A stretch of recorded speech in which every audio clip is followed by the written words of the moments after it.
Good morning बच्चों। Last lecture में हमने देखा था क्रिस्टल में विषमदैशिकता क्या होती है, समदैशिकता क्या होती है। उसके बाद हम लोग देखेंगे क्रिस्टलीय जालक जो होते हैं उसके पैरामीटर क्या क्या होते हैं। कोई जो क्रिस्टल होता है उसके पैरामीटर क्या क्या होते हैं, मतलब उसमें क्या क्या चीज़ें उपस्थित होती हैं। ओके, सबसे पहले हम लोग देखते हैं कि क्रिस्टल जो होता है बच्चों, जैसा हमने पढ़ा था क्रिस्टल और अक्रिस्टल में कि क्रिस्टल की एक निश्चित ज्यामिति होती है, संरचना होती है। तो क्रिस्टलीय ठोसों का मुख्य अभिलक्षण यह है कि उसके अवयवी कण त्रिविम नियमित ज्यामिति के अवस्थित होते हैं। क्रिस्टल में इन अवयवी कणों को एक दूसरे से सापेक्ष बिंदुओं द्वारा सचित्र किया जा सकता है। यह भी व्यवस्था क्रिस्टलीय जालक कहलाती है।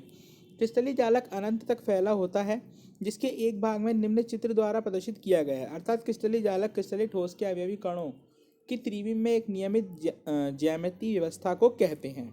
इकाई कोष्ठक। इकाई कोष्ठक बच्चों मतलब कि आपको यहाँ पे दिख रहा है कि एक क्रिस्टल की संरचना है। इसमें ये जो सबसे छोटा वाला क्यूब है ये आपका है आपका इकाई कोष्ठक। ठीक है, ये जो हमारा सबसे छोटा वाला क्यूब है, ठीक है, ये जो है बच्चों, ठीक है, इसको हम कहेंगे इकाई कोष्ठक।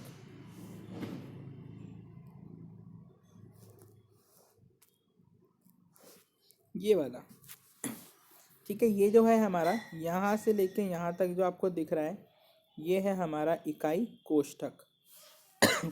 ये अपनी जैसी संरचनाओं को बार बार रिपीट करता है। मतलब ये क्या करेगा बच्चों, अपनी जैसी संरचनाओं को बार बार रिपीट करेगा। आप देखो एक ये रहा, ठीक है, इस तरीके की संरचना एक ये रही, इसको हम कहते हैं एक कोष्ठक। ठीक है, यही क्रिस्टलीय जालक का ध्यानपूर्वक अवलोकन किया जाए तो उसमें सबसे छोटा त्रिविम भाग प्राप्त होता है। यह सूक्ष्मतम त्रिविम भाग संपूर्ण जालक को पुनरावर्तित करता है। इकाई या एकक कोष्ठक कहलाता है। अन्य शब्दों में एकक कोष्ठक क्रिस्टलीय जालक का लघुत्तम भाग होता है जो विभिन्न दिशाओं में पुनरावर्तित होकर विशाल क्रिस्टलीय जालक का निर्माण करता है। ओके, अब इकाई कोष्ठक के पैरामीटर क्या क्या होते हैं वो हमें देखने। देखो बच्चों, किसी इकाई कोष्ठक को जब हम पढ़ रहे हैं तो हमें इसके बारे में जानकारी होना आवश्यक है। ठीक है, सपोज करो आप लोग जिस रूम में बैठे हो उसकी एक कॉर्नर को देखो। जैसे आपका जो रूम है उसका एक कॉर्नर देखो, तो ये वाला एक्सिस आपका रहेगा जेड एक्सिस, ये वाला एक्सिस रहेगा आपका एक्स एक्सिस, ये वाला एक्सिस रहेगा आपका वाई एक्सिस। ठीक है, तीन एक्सिस हो गए। अब ये जो एक्स वाई जेड एक्सिस हैं बच्चों, ठीक है, इसमें हम लोग क्या करेंगे, एक तो हम इनको नाम देंगे अल्फ़ाबेटिकली लाइंस को। ठीक है, ये वाली जो लाइन है आपकी ए हो जाएगी, ये वाली लाइन आपकी बी हो जाएगी और ये वाली लाइन आपकी सी हो जाएगी। ओके, तो अब हम लोग देखेंगे कि ए और सी के बीच का जो एंगल है इसको हम कहेंगे बच्चों बीटा। इसको क्या कहेंगे, बीटा। ठीक है, सी और बी के बीच का जो एंगल है इसको कहेंगे हम अल्फ़ा। ओके, और बी और ए के बीच का जो एंगल है इसको हम लोग कहेंगे gamma. Okay, alpha beta gamma. बात समझ में आई? तो तीन चीज़ें हमने यहाँ पे देखी है, अल्फ़ा बीटा और गामा। ठीक है, अब ये हमारे एंगल हैं। ए हमारी एक लाइन हो गई, सी हमारी एक लाइन हो गई और बी हमारी एक लाइन हो गई, एक्स वाई जेड एक्सिस हो गई। तो तीन तो आपकी लाइन हो गई और बाकी तीन आपके एंगल हो गए। मतलब छः यहाँ पे आप लोगों ने ऐसी चीज़ें देखी हैं जो कि किसी इकाई सेल को प्रदर्शित करती हैं, वो कहलाती हैं उनकी पैरामीटर। इसको समझने के लिए हम एक बार डायग्राम बना के देख लेते हैं बच्चों।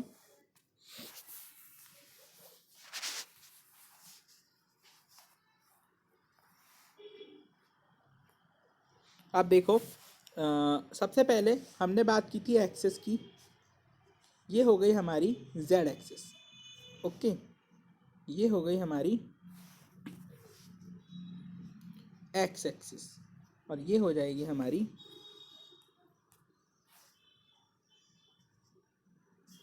ये हो गई हमारी एक्स एक्सिस और ये हो गई हमारी वाई एक्सिस। ओके, ये हो गई हमारी लाइन ए, ये हो गई हमारी लाइन सी और ये हो गई लाइन बी।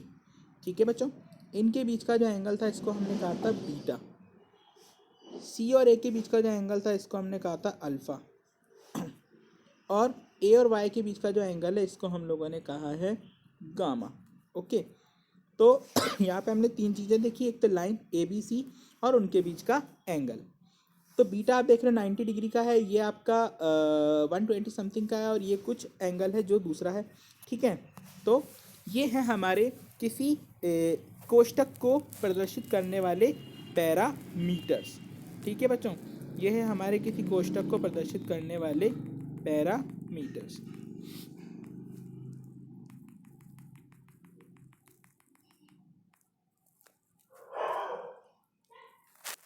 ओके, अब देखो आप लोग बच्चों, यहाँ पे यही सब लिखा हुआ है। इसके तीन किनारों की विमाओं ए बी सी के द्वारा प्रदर्शित किया जा सकता है। परस्पर लंबवत हो सकती हैं अतः नहीं भी हो सकती हैं। किनारों के युग्मों के मध्य कोणों को अल्फा बीटा गामा द्वारा प्रदर्शित किया जाता है, जो कि ए बी सी के मध्य अल्फा और ए व बी के मध्य कौन सा कोण है? ए व बी के मध्य है गामा, बी ए और सी के मध्य है बीटा, और सी और बी के मध्य है अल्फा। ठीक है बच्चों, तो ये सब चीज़ें हो गई। अब है क्रिस्टल के अभिलक्षणिक गुण, क्या क्या इनों में गुण होते हैं। एक क्रिस्टल जालक के मुख्य अभिलक्षित गुण निम्नलिखित है। क्रिस्टल में प्रत्येक बिंदु जालक बिंदु या जालक स्थल कहलाता है। प्रत्येक जालक बिंदु क्रिस्टल जालक में अवयवी कोण में निरूपित रहता है, जो कि परमाणु, अणु एवं आयन आपस में हो सकते हैं। जालक बिंदुओं का त्रिविम प्रदर्शित से क्रिस्टल ज्यामिति निर्धारित होती है। निश्चित ज्यामिति व्यवस्था का निर्धारण इन जालक बिंदुओं को सीधा जोड़ने से व रेखाओं को आपस में जोड़कर किया जाता है। क्रिस्टल तंत्रों के प्रकार, अब हम देखेंगे बच्चों क्रिस्टल के टाइप कितने होते हैं। देखो, एक साइंटिस्ट थे, उन्होंने क्या बताया था कि अब सबसे पहले हम लोग देखेंगे कि जो आपने अभी सेल देखी है ना, अभी हमने क्या देखी, कोष्ठकी सेल और सेल देखी। अब सेल के प्रकार देखेंगे, मूल एककीय कोष्ठक और केंद्रित एककीय कोष्ठक, और कायिक केंद्रित एककीय कोष्ठक, फलक केंद्रित कायिक एककीय कोष्ठक। ठीक है, ये क्या क्या होते हैं। और अंत्य केंद्रित एककीय कोष्ठक। ठीक है, सबसे पहले हम लोग देखेंगे मूल एकाकी कोष्ठक क्या होते हैं।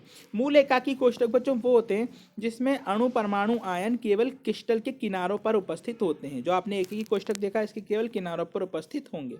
ओके, अवयवी बिंदु का मतलब है परमाणु जो होते हैं हमारे, एटम्स। ठीक है, वो अवयवी कण दिख रहे हैं आपको यहाँ पे, ये जो वर्ड दिख रहा है अवयवी कण, इसका मतलब है एटम्स या फिर परमाणु। ओके, ये कहाँ पर स्थित होंगे आपकी सेल के अंदर? केवल किनारों पर। जैसे कि यहाँ पर हो गया, सपोज करो एक कण यहाँ आ गया, एक कण यहाँ आ गया, एक कण यहाँ आ गया, एक कण यहाँ आ गया, एक कण यहाँ आ गया, एक यहाँ आ गया।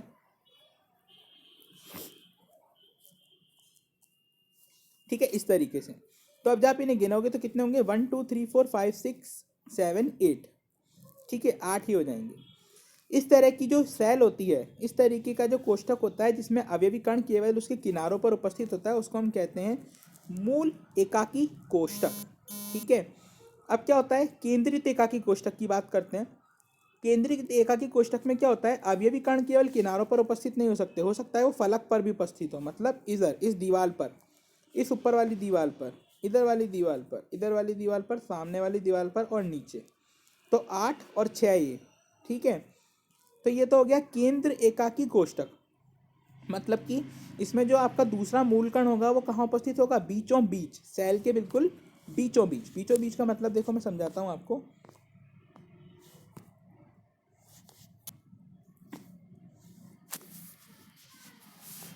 सपोज करो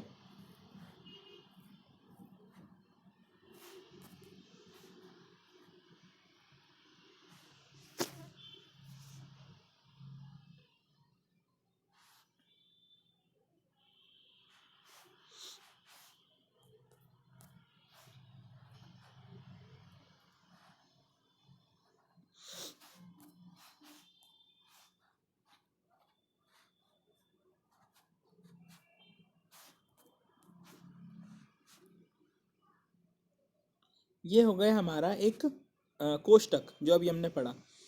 इसके बिल्कुल बीचों बीच अगर कोई अवयवी कण उपस्थित है, इसके बिल्कुल बीचों बीच जो हवा में है, ठीक है, बीचों बीच सेंटर में, ना तो नीचे की फलक पर, ना ऊपर की फलक पर, ना इस वाली फलक पर, ना उस वाली फलक पर, ना सामने ना पीछे।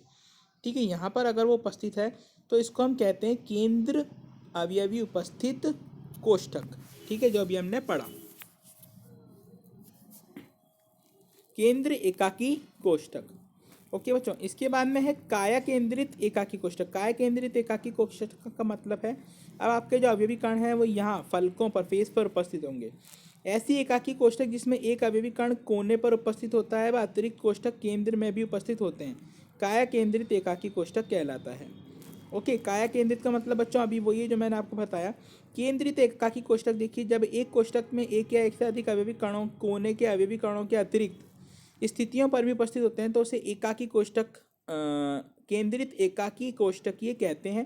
केंद्रित एकाकी कोष्ठकी 3 प्रकार की हो सकती हैं: काया केंद्रित, फलक केंद्रित और अंत्य केंद्रित एकाकी कोष्ठक। ओके बच्चों, बाकी के बारे में हम कल पढ़ेंगे। आज का लेक्चर पूरा होता है। Thank you.